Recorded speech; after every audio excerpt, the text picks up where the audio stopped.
मुकेश अंबानी चाहे तो पूरा का पूरा श्रीलंका देश खरीद सकता है। ये आज तक की सुनी हुई सबसे ज्यादा इलॉजिकल स्टेटमेंट है। और अगर तुझे भी ऐसा लगता है कि कोई बिलियनर बिजनेसमैन पूरा का पूरा देश खरीद सकता है जस्ट बिकॉज किसी बिलियनर बिजनेसमैन का नेटवर्क किसी कंट्री के जीडीपी से ज्यादा है, इसका ये मतलब नहीं है कि वो बिलियनर बिजनेसमैन उस पूरे के पूरे कंट्री को खरीद सकता है। बहुत ही सिंपलेस्ट वे में मैं तुझे इकोनॉमी और फाइनेंस को समझाऊंगा, तो ध्यान से सुनना। किसी भी बिजनेसमैन का नेटवर्क ओवरऑल होता है, यानी कि अगर मुकेश अंबानी पिछले 40 साल से बिजनेस में है तो 92 बिलियन डॉलर्स की 40 साल की कमाई है, ना कि सिर्फ 1 साल की।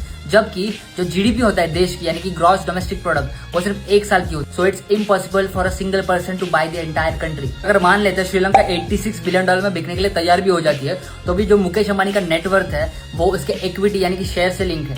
92 बिलियन डॉलर मुकेश अंबानी के जेब में या फिर बैंक में नहीं पड़े जो निकाल के दे देगा और कंट्री खरीद लेगा। एक्चुअली में मुकेश अंबानी को पूरे के पूरे शेयर्स बेचने होंगे 86 बिलियन डॉलर की, तभी जाके वो कंट्री को खरीद सकता है। बट लेकिन जब मुकेश अंबानी पूरे के पूरे शेयर्स को बेचेगा तो पूरा का पूरा स्टॉक मार्केट हिल जाएगा, पूरा का पूरा कंट्री का इकोनॉमी हिल जाएगा, कंट्री रिसेशन में चली जाएगी, इकोनॉमी डाउनफॉल में चली जाएगी और फिर इंडिया का हालत भी श्रीलंका जैसी हो जाएगी।